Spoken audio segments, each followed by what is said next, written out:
So this is the Jones Ultra Mountain Twin 2017, and as you can see, not much has changed except for the nose and the tail, but it makes it feel like it's a lot more than that, doesn't it? It's just like it gives the board a whole new look, a whole new feel, and they did it kind of like they didn't want to really do the lifted tech with this board like they did with a lot of others, but they did chop it right here. And they said that helps displace a little more powder and gives it a little better float, a little easier turn initiation. We'll see.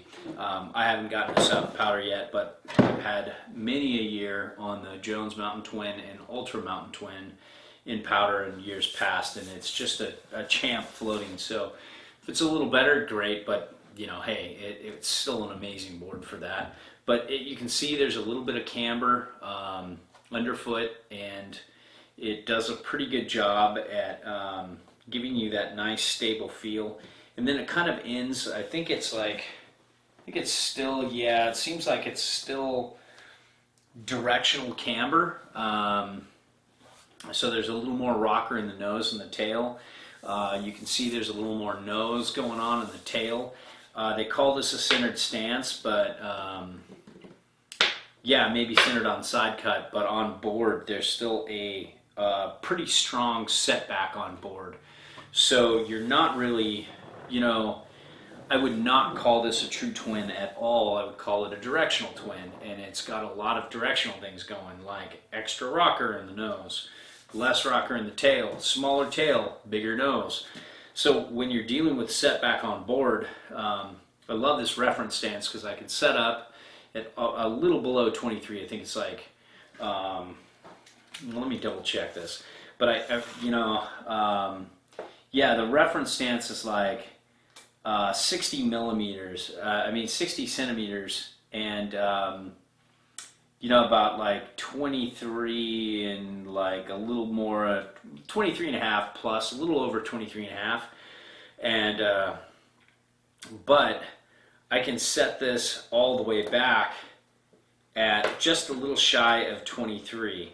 So I can center this up by just moving in the reference stance a little bit, and you know, moving this in a little bit and get centered, and then I can set it all the way back and get like, I think like 3.5 inches of setback on board. So that's what we call all mountain. I mean, I do not call a board that's a true twin with a centered stance and the same tip and tail all mountain. I call that all mountain freestyle because it's centered and you're always riding centered. With this is why we call this all mountain, because you can get it back, you can get some fun directional float, and you can see that it's just, you know, it's kind of board that you know, it feels the same in almost every condition you ride, and it's stiff and it's aggressive and it's a little bit of a slow turner, but you can still butter and cruise with it.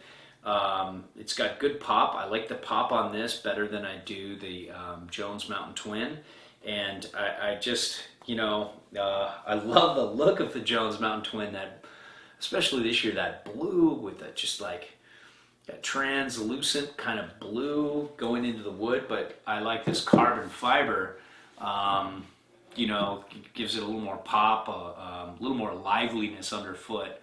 And you know, I'd love to see just a little bit more camber with this board, and maybe a slightly deeper side cut, but I can get that from the S Standard, which is kind of in the, you know, the Nidecker family.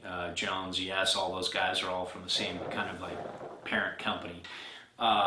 So I can go get that from the Standard. But if you're more into, like, I would say this is kind of like, if you're somebody who liked the idea of the Travis Rice, but wanted like camber between the feet instead of rocker, and you want a setback, but you like that kind of like more like straight lining, kind of like, that's what most Jones boards are. Their side cuts aren't that deep. They're not real, most of them aren't real quick turners.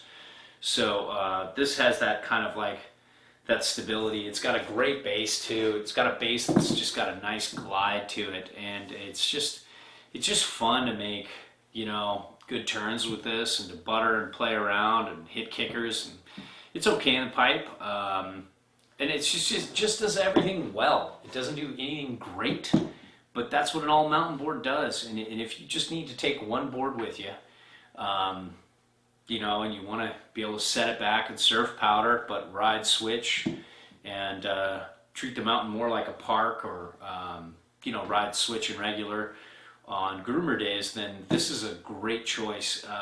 I would just pair it up with more responsive bindings like Union Atlas, or even go up to the Union T Rice or the Burton Genesis X, or other responsive bindings like that that are kind of on the upper tier of response, because they turn the board a little better. And this board's really sensitive to the bindings and boots you put on it. It likes a more responsive binding, more so than sometimes a lot of free ride boards. So that's kind of interesting. But all in all, man, this is just such a fun board, and we've loved this year in, year out.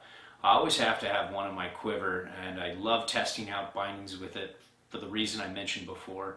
And I just love testing other boards against it, other all-mountain boards. And this is one of our favorites, and has been for 2 years now since it came out. And it's way better than the, what did they call it? The Jones Mountain Twin LTD or something like that with the wood top sheet. That was just kind of a dead board. It just didn't feel that great. And this just is the exact opposite of that.